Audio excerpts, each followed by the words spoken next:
Ministère public contre M. C.C. Raphaël Abba et plusieurs autres. Venez tous. Et vous vous décoiffez avant d'être là.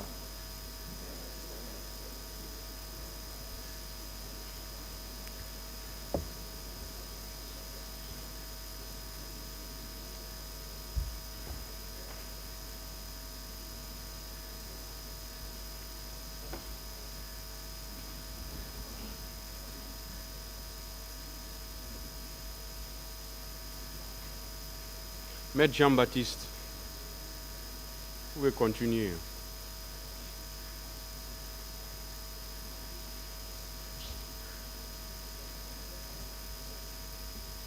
Merci, monsieur le...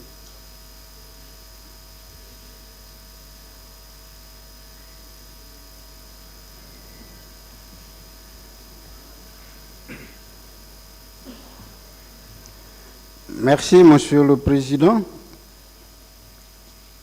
Merci, messieurs les assesseurs.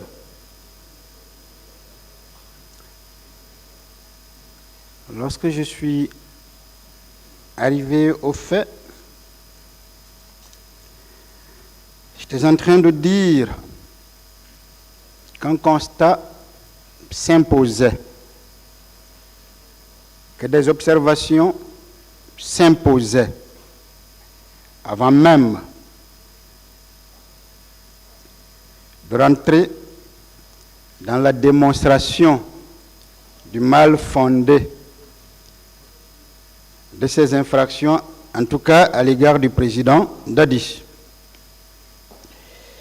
Et j'avais commencé par le constat de l'abandon de tous les chefs d'accusation de l'ordonnance de renvoi. Pourtant, c'est cette ordonnance-là qui vous lie. Pourtant, c'est dans cette ordonnance-là que vous êtes saisi de faits. Je ne parle pas de qualification, on en parlera. Que vous êtes saisi de ces personnes-là. C'est pour ça, en droit, on dit que vous êtes saisi in rem et in personae. Je disais par rapport au constat que le ministère public ayant abandonné, cela devrait être acté pour nous. Et ça vaut d'ailleurs pour l'ensemble des accusés ici présents. Monsieur le Président, la loi permettait pourtant au ministère public, s'il estimait que l'information n'avait pas été faite telle que voulue, ou de manière complète, de manière convaincante, pouvant lui permettre de mieux poursuivre avec des éléments qu'il faut devant vous contre ces accusés, de demander tout simplement un supplément d'information. Et dans ce cas-là, si vous accédiez à telle demande, un juge d'instruction aurait été saisi, ce juge d'instruction aurait approfondi de plus en plus l'information judiciaire, en répondant naturellement aux questions que vous prendrez le soin de lui poser, étant entendu que vous tiendrez bien sûr compte de la demande ou du contenu de la demande faite par le ministère public. En abandonnant, alors même aussi qu'il avait cette possibilité, le ministère public, sur ce point-là, reconnaît tout simplement sa défaite. On aurait bien aimé que de manière élégante, que le ministère public dise qu'il n'y a pas lieu à poursuivre du fait de toutes ces infractions, parce que, encore une fois, la loi ne l'oblige pas à poursuivre à charge. La loi lui permet également de poursuivre à décharge. C'est pour ça que le ministère public, en agissant ainsi, il abandonne toutes les charges retenues contre tous ces accusés ici présents. Il abandonne les chefs d'accusation à l'égard du président Dadis, les chefs d'accusation dont on a parlé tout à l'heure.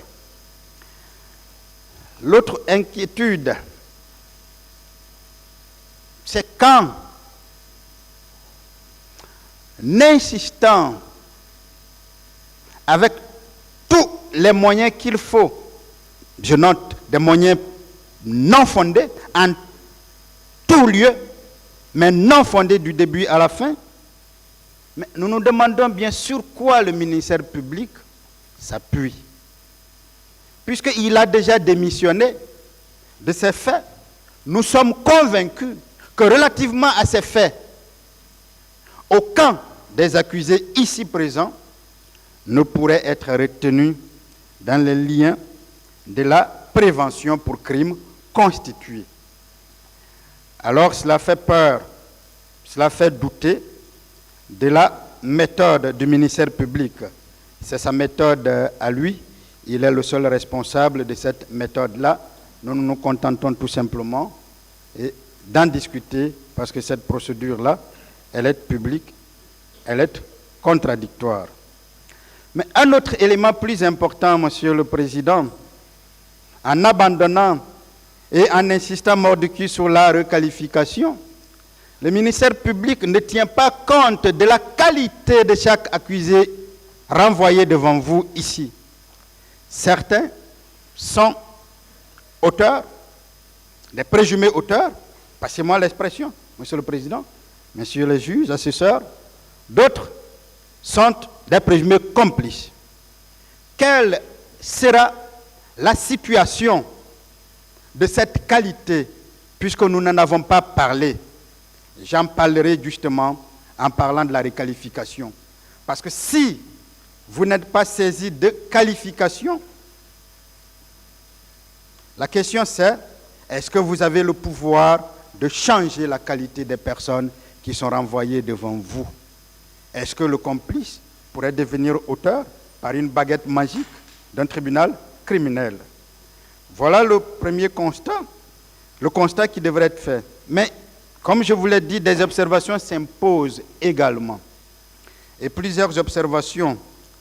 La première série d'observations, Monsieur le Président, c'est que sur les chefs d'accusation reprochés au président Moussa Dadis Camara, même s'ils sont abandonnés par le ministère public et la partie civile, on peut la comprendre, sa mission première ici est d'ailleurs essentielle, est de défendre les intérêts des parties civiles en justifiant en quoi, de quel préjudice ils ont subi et comment l'évaluer et que demander par rapport à cette évaluation-là, en veillant à ce qu'il y ait une proportionnalité entre le préjudice subi et puis les dommages qui sont demandés. Mais donc, par rapport au président Dadis, sur les faits qui lui sont reprochés, on peut observer, premièrement, que le président Dadis est renvoyé devant ce tribunal criminel pour les 7 chefs d'accusation regroupés en 2 catégories, que sont la complicité et l'abstention délictueuse. L'abstention délictueuse. Mais parmi ces 2 catégories, la première regroupe donc des infractions qui sont des infractions dont la commission nécessite une action, un acte positif donc, et la seconde qui est unique, l'abstention délictueuse, une infraction dont la commission nécessite une inaction. Cela veut dire tout simplement que le président Dadis, par rapport à l'abstention délictueuse qui lui est reprochée, est resté bras croisés, n'a rien fait pour ou prévenir ou guérir ce qui est arrivé. Troisième observation, Monsieur le Président, toujours dans le cas de la première série d'observations, la commission de l'infraction par action de l'agent pénal J'étais en train plutôt d'expliquer qu'en pareil cas, le ministère public avait donc l'obligation, dans ses réquisitions, d'indiquer par une démonstration juridique soutenue les actes matériels, les actes positifs posés par le président Dadis.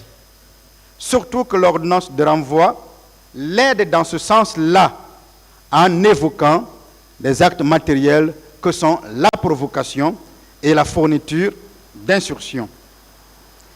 C'est-à-dire que dans le cadre de la complicité, en ce qui concerne le président Dadis, le ministère public devrait démontrer ici quel acte il a posé pour indiquer qu'il a fourni des instructions pour la commission d'un meurtre ou d'un assassinat. Quel acte positif il a posé pour indiquer qu'il a été complice de la commission de faits qualifiés enlèvement, torture, séquestration. Quel acte il a posé pour démontrer que le président Dadis a été complice de faits qualifiés de vol à main armée. Mais ça se comprend, Monsieur le Président, puisque le ministère public a abandonné ces faits, c'est tout naturel qu'il n'indique rien par rapport à cela. On peut aussi ajouter, même si elle rentre dans la première catégorie, c'est-à-dire la complicité, que l'infraction visée au point 12, page 44. Cette catégorie d'incrimination est vague. Lorsqu'on dit que le président Dadis est poursuivi pour des crimes et délits, les crimes et délits ne constituent pas des infractions en tant que telles. Il faut que ça se comprenne. Les crimes et délits constituent des catégories dans lesquelles on peut insérer des infractions qui doivent avoir une qualification juridique bien déterminée. On peut dire que le vol est une infraction, donc c'est un délit. Donc le délit lui-même n'est pas une infraction, mais c'est le vol qui s'intègre dans ce délit-là, qui a une qualification juridique, qui devient une infraction. Donc cela n'existe pas. Chaque infraction a un nom, qui est sa qualification juridique. Et c'est cette qualification juridique qui lui permet justement de donner une place dans la typologie des infractions, selon que nous les catégorisons en tenant compte de leur gravité. On verra au bas de l'échelle la contravention, on verra à mi-chemin le délit, on verra au plus haut sommet le crime. Donc ça, voilà des observations qui sont faites. Dès lors, en l'absence, pour ce dernier point, d'un fait juridiquement qualifié d'infraction, ce tribunal ne peut être valablement saisi in rem. Mais on va y arriver. La deuxième série d'observations, Monsieur le Président, ça concerne la torture.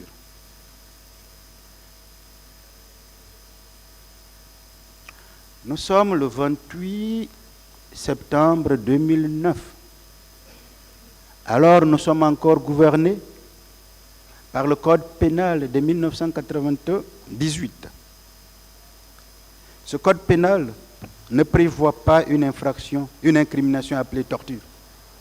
Jamais.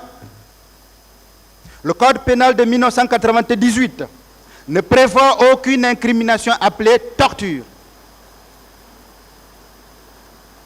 Pourtant, l'ordonnance de renvoi qui vous saisit vise à tort la torture, alors qu'aucune infraction qualifiée n'existait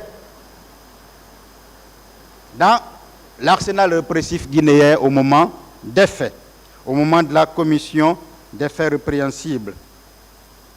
En tout cas, nous ne connaissons pas, et si le parquet peut bien le trouver, il nous indiquera les dispositions. Mais on ne peut pas en vouloir au parquet parce qu'il le sait. C'est pour ça d'ailleurs qu'il a abandonné ces faits. Cela viole donc la règle nullum crimen nulla poena sine lege.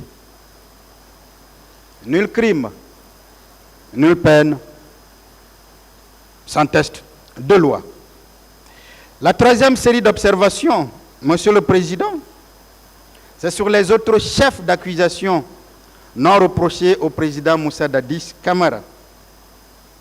Le président Dadis n'est donc pas poursuivi et renvoyé devant ce tribunal pour meurtre et assassinat. Les personnes renvoyées pour ces chefs sont C.C. Raphaël Abba, Alpha Amadou Baldé, Marcel Guilavogui, Claude Pivi, Ibrahima Kamara Di Kalonzo, Aboubakar Sidiki, Di Toumba et Blaise Goumou. Le président Dadis n'est pas poursuivi pour viol ou complicité de viol. Le seul accusé ici, poursuivi pour le chef de viol, c'est bien Mamadou Aliou Keïta. On a tellement parlé de viol de masse, mais on n'a que dans ce box des accusés une personne qu'on poursuit d'ailleurs à tort pour viol. Le président Dadis n'est pas aussi poursuivi pour enlèvement, torture et séquestration. Les personnes renvoyées pour ce chef d'accusation sont Paul Mansa Guilavogui, Moussa Teboro Kamara, Claude Pivi, Marcel Guilavogui. Le président Moussa Dadis Camara n'est pas poursuivi pour coups, blessures et violences volontaires. Les personnes renvoyées pour ces chefs d'accusation sont Marcel Guilavogui, Blaise Goumou, Ibrahima Kamara Di Kalonzo, Alpha Amadou Baldé, C.C. Raphaël Abba, Aboulaye Chérif Diaby et Aboubakar Diakité Di Toumba. Le président Moussa Dadis Camara n'est pas poursuivi pour pillage et incendie. Et d'ailleurs, il faut qu'on le comprenne une fois pour toutes, que personne ici, y compris le colonel Claude Pivi, personne ici n'est poursuivi pour pillage et incendie. C'est le président Dadis et le colonel Claude Pivi qui sont poursuivis pour complicité de pillage et d'incendie. Ça, c'est la page, le point 8 de la page 42.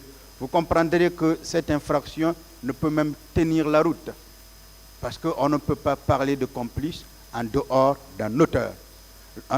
L'auteur pourrait être en fuite, mais au moins, la loi impose qu'il soit renvoyé, peu importe qu'il soit présent ou pas. Mais dans l'ordonnance de renvoi, personne n'est poursuivi pour pillage. Personne n'est poursuivi pour incendie volontaire. Ce sont le président Dadis et le colonel Claude Pivi qui sont poursuivis pour complicité. Et on ne sait pas où se trouvent leurs auteurs. On peut comprendre encore pourquoi le parquet a abandonné ses chefs d'accusation. Le président Dadis n'est pas aussi poursuivi pour vol à main armée. Les personnes renvoyées pour ce chef sont Claude Pivi, Marcel Guilavogui, Alpha Amadou Baldé, C.C. Raphaël Abba, Blaise Goumou et Ibrahima Kamara Di Kalonzo. Quatrième série d'observations, Monsieur le Président, Messieurs les assesseurs, sur la saisine de ce tribunal criminel. En dehors de ces faits ou de ces chefs d'accusation et des 12 personnes renvoyées, il n'y a pas et il ne peut y avoir d'autres faits et d'autres personnes. C'est la saisine in rem. C'est la saisine in personae de votre juridiction. Dire qu'on va changer, dire qu'on va modifier les faits sans que ces personnes-là n'aient été entendues sur ces faits, c'est comme dire on va changer les règles du jeu pendant le match, pendant le jeu. Toutes les règles du jeu sont fixées avant le jeu et tout le monde va prêt. On ne vient pas dans un temple de tennis pour s'entraîner. Nous espérons que le parquet n'est pas venu ici pour s'entraîner.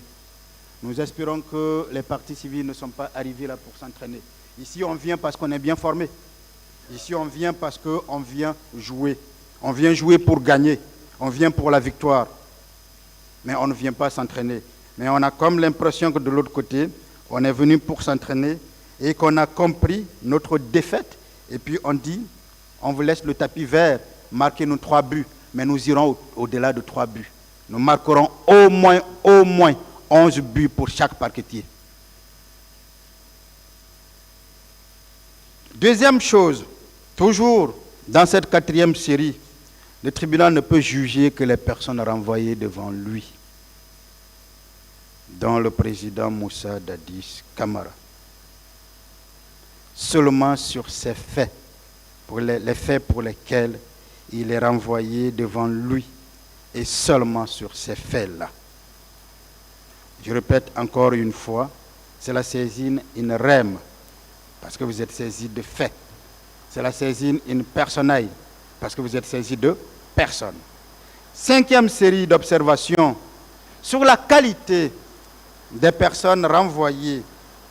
Chaque accusé a une qualité devant ce tribunal. Le président Moussa Dadis Camara est renvoyé pour complicité des chefs d'accusation que je viens d'énoncer et présumé auteur du délit d'abstention délictueuse.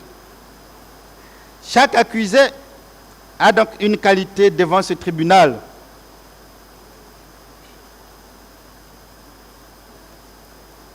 Il n'est pas possible qu'on modifie cette qualité. C'est aussi le béaba du droit. Et je le dis parce que lorsqu'on vous demande la requalification et on demande une condamnation sans justifier que la personne soit condamnée ou pour complicité, parce que si on le dit, on dira de qui il est complice pour crime contre l'humanité. C'est du non-droit. Et nous devons déjà observer, faire ces observations avant même d'entrer dans la démonstration juridique de ce que ces faits ne sont pas constitués. La 6e série d'observations, Monsieur le Président, Monsieur les assesseurs, c'est sur les limites de la saisine de votre tribunal criminel. La saisine de ce tribunal criminel se limite aux faits. La saisine de ce tribunal criminel se limite aux personnes renvoyées. La saisine de ce tribunal criminel se limite à la qualité de ces personnes renvoyées. Il en résulte que le tribunal ne peut ni créer, ni inventer d'autres faits. Il ne peut ni étendre son jugement sur des personnes autres que celles renvoyées, ni changer leur qualité pour transformer un complice, un présumé complice, en présumé auteur. Voilà, Monsieur le Président, les observations qu'il était nécessaire de faire. Et justement, après ces observations, il est donc important, mais important, de démonter au cas par cas les différents chefs d'infraction. Dans mes observations, rappelez-vous, je vous ai présenté 2 catégories d'infractions reprochées au président Dadis. Une catégorie d'infractions qui ne peut être commise que lorsque il y a une action, donc l'accomplissement d'un fait positif, et une autre catégorie d'infractions qu'on ne peut commettre que par inaction. Alors, pour une question de pédagogie et pour aller plus simple, je voudrais, avec votre permission, commencer par la catégorie d'infraction qui est reprochée au président Dadis, par laquelle on lui reproche de n'avoir rien fait. C'est bien l'abstention délictueuse. Peut-on reprocher au président Dadis de s'être volontairement abstenu par son action immédiate, sans risque pour lui ou pour les tiers, la commission des crimes sur les manifestants au stade du 28 septembre et environ? Peut-on reprocher au président Dadis de s'être volontairement abstenu de porter assistance aux personnes en péril ou de provoquer un secours? La base légale, le fondement juridique qui vous aidera, Monsieur le Président, se trouve dans l'article 298. Je vais exactement faire comme la partie civile. Quelles sont les dispositions de l'article 298? Quiconque pouvant empêcher par son action immédiate, sans risque pour lui ou pour les tiers, soit un crime, soit un délit contre l'intégrité corporelle de la personne, s'abstient volontairement de le faire, est puni d'un emprisonnement de 1 à 5 ans et d'une amende de 1 million à 5 millions de francs guinéens. Est puni de même peine quiconque s'abstient volontairement de porter à une personne en péril l'assistance que sans risque pour lui ou pour les tiers, il pouvait lui prêter soit par son action personnelle, soit en provoquant un secours. Alors, l'abstention délictueuse, Monsieur le Président,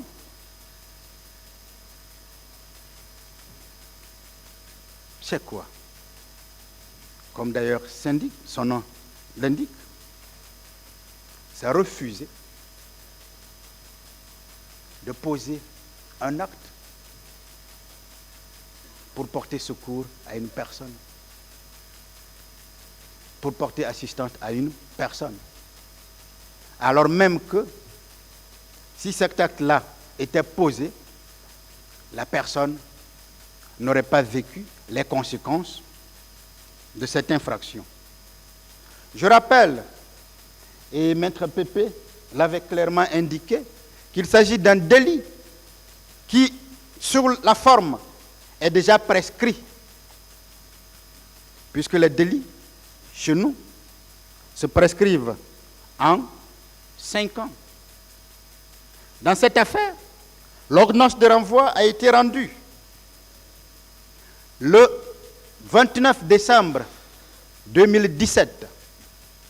Si les actes qui ont été posés pendant tout ce temps-là étaient des actes interruptifs de la prescription, qu'il ne faut pas confondre à des actes suspensifs, à partir de décembre 2017, aucun acte n'a été posé.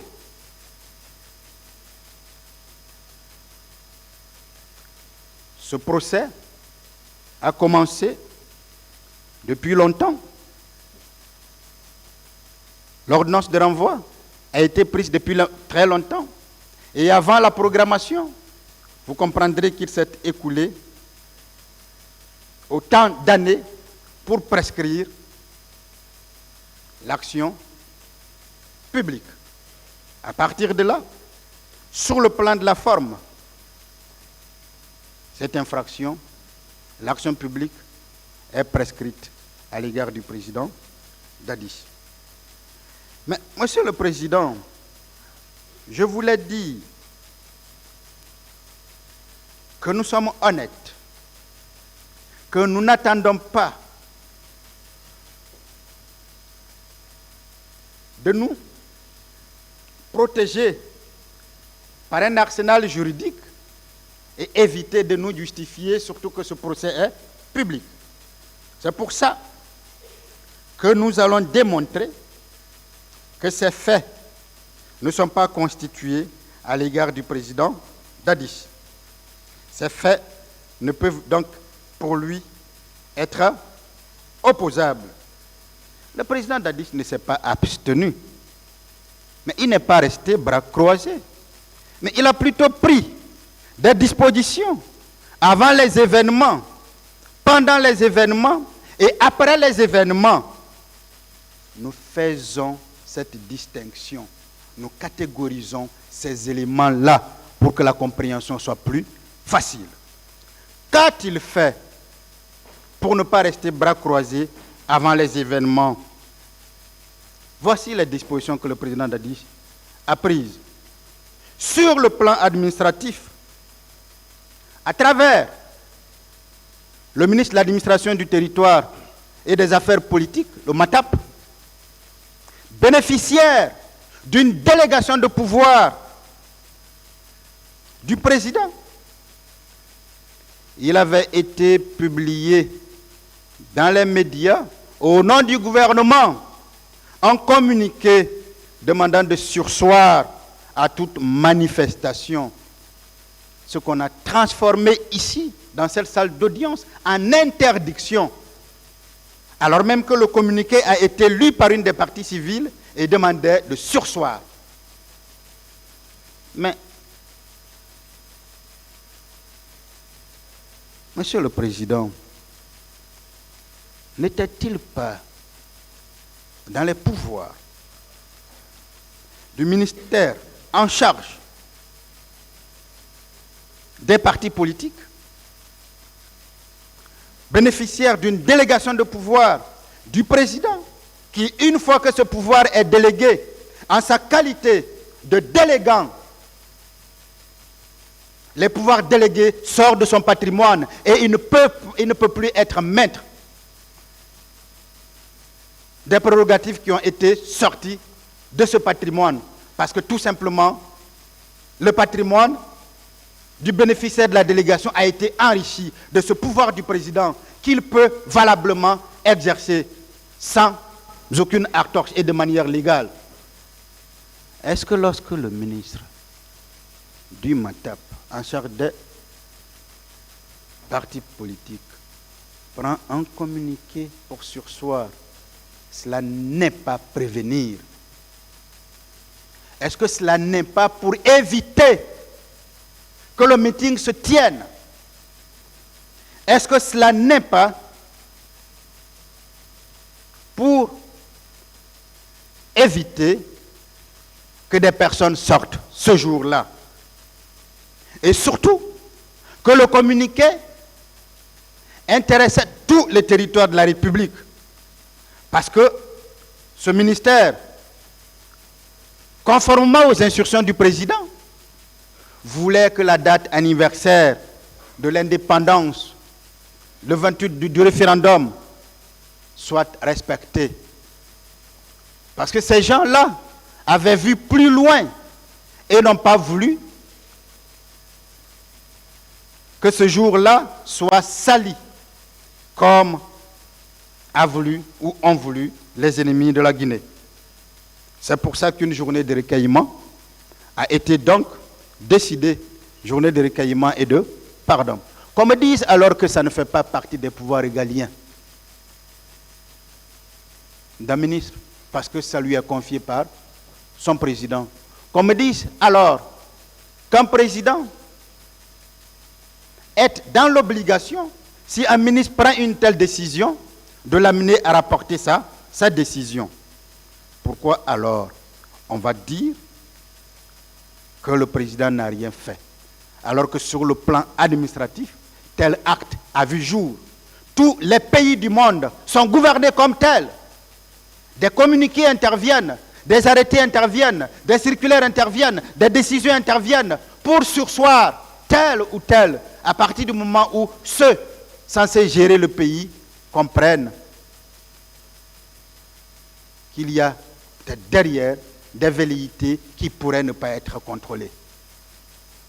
est-ce que si ce communiqué-là avait été respecté, non pas pour respecter la personne du président Dadis, mais pour respecter l'autorité de l'État, les institutions républicaines, les ministères de la République, est-ce qu'on serait arrivé là? Est-ce qu'on peut dire que le président Dadis n'a rien fait? Certainement non.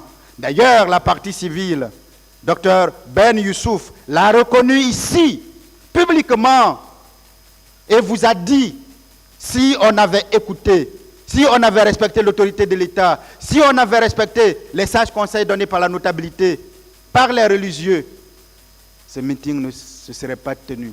Mais on peut comprendre, puisque entre les partis politiques, entre les membres, d'autres avaient d'autres idées que les autres ne pouvaient pas comprendre. D'autres avaient donc été dupés.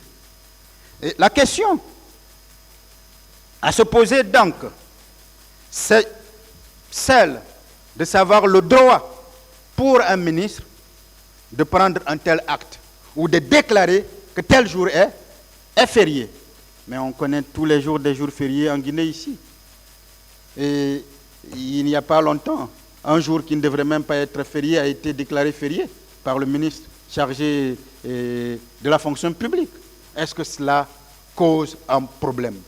Pourquoi c'est quand c'est le président Dadis? Pourquoi c'est quand c'est le gouvernement du président Dadis? Il y a problème à ce niveau. Voilà donc expliqué que sur le plan administratif, des actes ont été posés pour éviter cela. Est-ce que nous pouvons dire dans ce sens-là que le président Dadis est resté bras croisés? Non. Sur le plan religieux et moral, bien avant les événements du 28 septembre, vu le climat de violence entretenu, il ne faut pas qu'on oublie l'histoire de la Guinée. Baouri en avait parlé ici, sur les questions que je lui avais posées.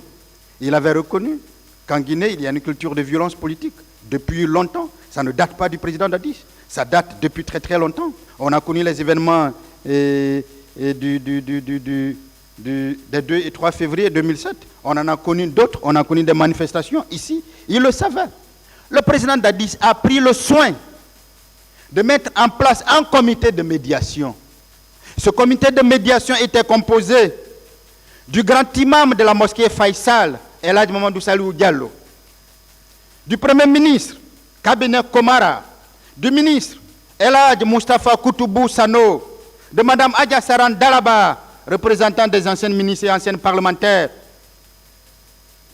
C'était dans le but de sensibiliser toutes les forces de la nation.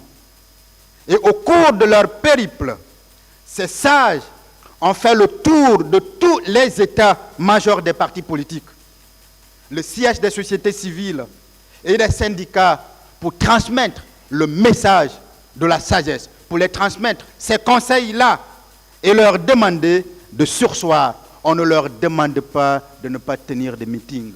On ne leur demande pas de ne pas sortir. On leur demande tout simplement de surseoir et de respecter cette journée de recueillement. Tenez-vous bien, monsieur le juge président, messieurs les juges assesseurs. Lorsque la délégation, lorsque ces sages sont arrivés chez Feu Ahmed Tidiane Cissé, ancien ministre de la Culture et du Patrimoine historique d'Alpha Condé, qui représentait les partis politiques d'alors, la même doléance lui a été portée par cette délégation gouvernementale mise en place par le président Dadis pour sensibiliser toutes les forces vives de la nation à l'effet de les amener à surseoir ce meeting. Voici la réponse à la délégation. Le feu Ahmed Tidiane Cissé a déclaré, je cite, « Nous allons bel et bien sortir, qu'il y aura des morts, mais nous allons sortir. L'ambassadeur de la France nous a dit que si vous ne sortez pas le 28 septembre, la France ne vous soutiendra plus. » Voilà un président d'un État souverain qui prend son bâton de pèlerin, qui qui, en raison de ses charges, met en place un comité de médiation composé du premier responsable du gouvernement, composé de religieux, composé de gens de confiance, qui va vers des partis politiques, qui va vers la société civile. Voilà ce qu'un représentant des partis politiques annonce. Alors, est-ce que dans ces conditions-là, une personne qui a organisé, une personne qui a planifié, une personne qui a coordonné peut prendre de telles mesures? Comment est-ce que cela est possible? N'est-ce pas un acte posé avant les événements, avant le meeting tenu au stade du 28 septembre pour éviter la commission des crimes dont on est en train de parler aujourd'hui? Encore une fois, tout a été monté pour faire partir le président Dadis, pour faire partir le CNDD, pour faire partir le gouvernement. Tout a été monté pour tuer des personnes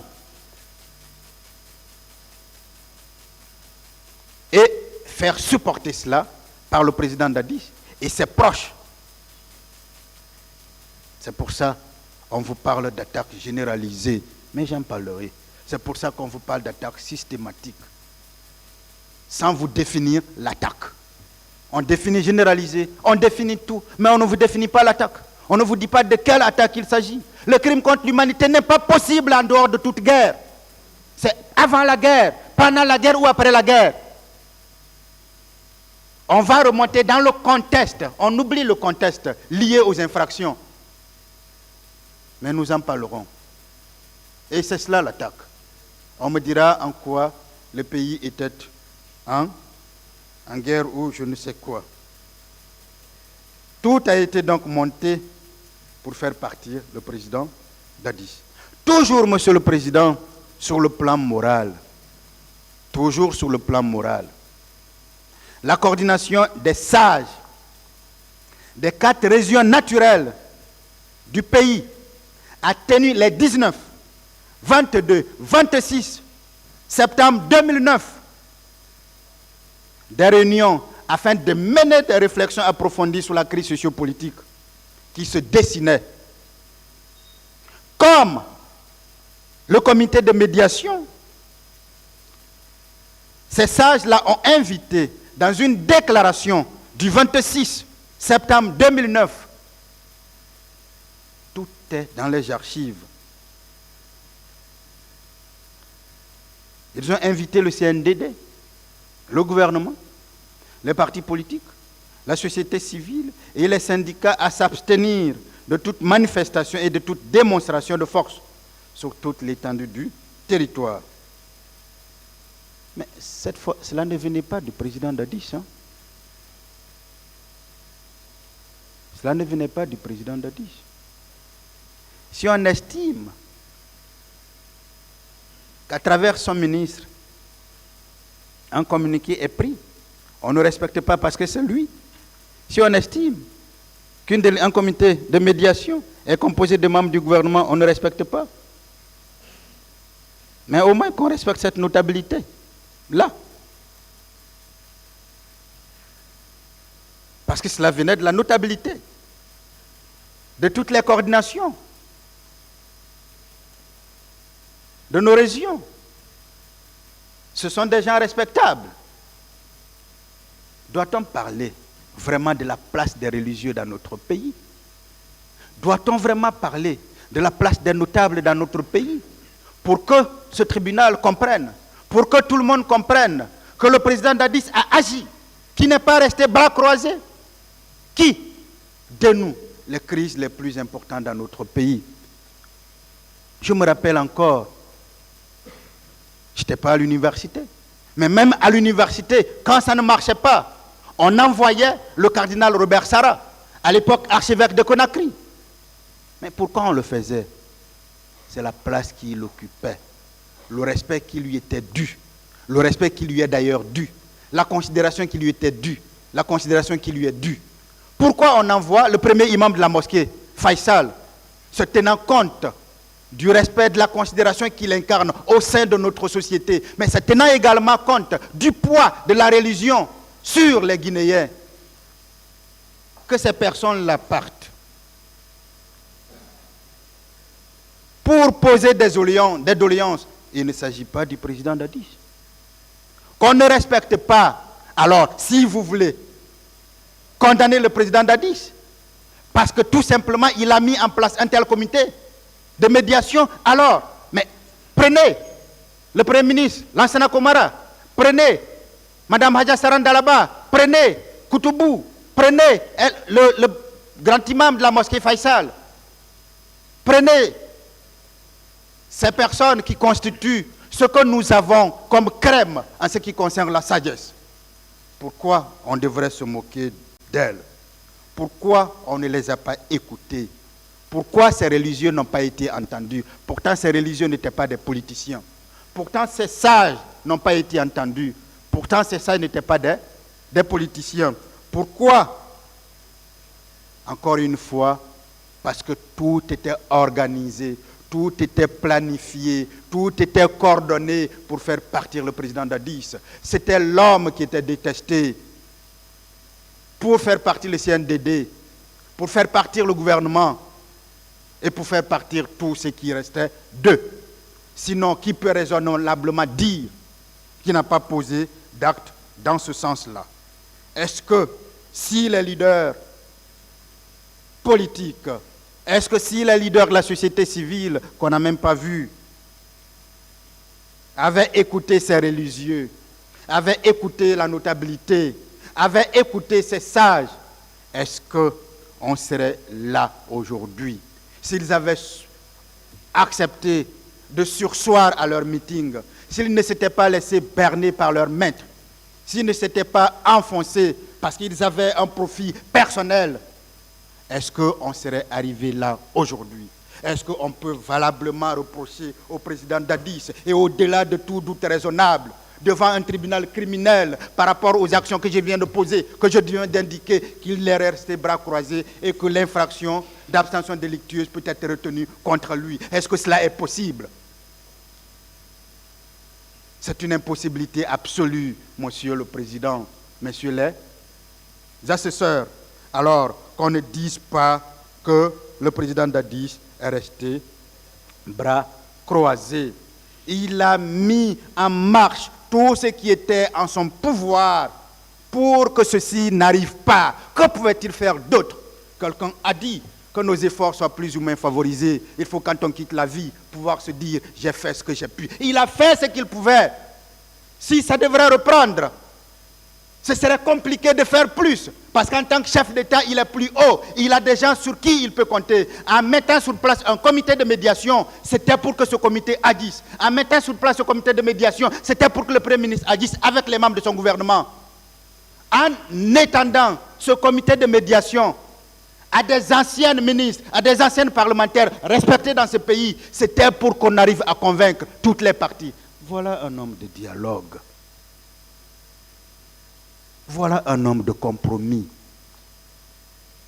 Le ministre Thibou vous a dit ici, et je vais parler de Thibou tout à l'heure, puisque je vais indiquer ce qu'il a posé sur le plan politique, que le président d'Addis est un homme de dialogue. Il est même plus qu'un démocrate. Et qui, pour chaque problème qui lui arrive, il met tout le monde à table. Chacun donne son avis. Et qu'il arrive même qu'il ait des difficultés de décider, parce qu'il a envie que la décision qu'il doit prendre reflète l'avis, la position de chacun des participants. Nous sommes en train de parler d'un militaire. Indiquez-moi un civil aussi démocrate que lui. Indiquez-moi un civil, en tout cas chez nous, en Guinée, pour les chefs d'État qu'on a connus. Indiquez-moi. Indiquez-moi et je vous mets au défi. Je mets le parquet au défi. Je mets les partis civils au défi de mettre un chef d'État qui a été plus démocrate que le président Dadis. Bon Dieu, pourquoi quand c'est lui, c'est pas bien? Sur le plan politique, on est toujours en train de faire les actes qu'il a posés pour démonter avec des faits, avec des choses prouvables, avec des choses vérifiables, ce qu'il a fait. Sur le plan politique, voilà le seul chef d'État au monde qui appelle le président d'un parti politique parce qu'il sait à l'avance qu'il entretient de très bonnes relations avec les partis politiques pris collectivement, mais avec chaque leader politique pris individuellement. Ce n'est pas moi qui le dis, ce n'est pas sa défense qui le dit, ça a été dit ici, dans cette salle. Il prend donc son téléphone, il appelle un leader politique, parce qu'il sait la déterminance en dernière instance. Il sait. Et on vous a dit jusqu'à la veille, il n'était pas sûr, parce que pour lui, il n'y avait aucun problème entre lui et les partis politiques. Parce que pour lui, il n'y avait aucun problème entre lui et les journalistes. Et le conteste, on va dire, il a appelé la nuit. Mais il travaillait la nuit. Et à ce moment-là, tous ces partis politiques-là étaient à la présidence la nuit. Mais comment peut-on penser qu'il a appelé la nuit et que c'était tard? Alors qu'habituellement, c'est à la même heure que ces gens venaient le voir. Ses portes leur étaient ouvertes. Son salon leur était ouvert. Sa vie était connue. Et ces personnes, il les respectait énormément. Lorsque un chef d'État, je ne parle pas d'un ministre, prend le téléphone pour appeler, et on vous a défini le seul témoin oculaire. Vous savez, c'est important, Monsieur le Président.